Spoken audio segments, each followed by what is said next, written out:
తెలిసినారు మర ఏమి మరి మనకి ఏమి కావాలంటే అది తెలిసినారు అందు మాముండే తావు బుడ్లు చిన్న చిన్న బుడ్లు అలా విగరానికి తెలివిగా మాట్లాడారు అడిగారు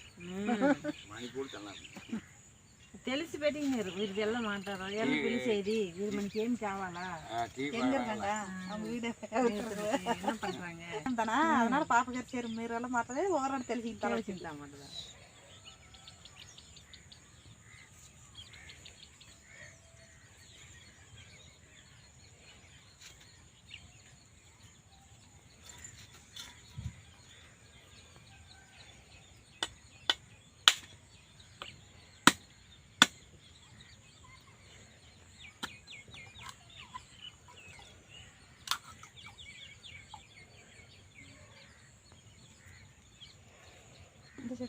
పొగ వరదా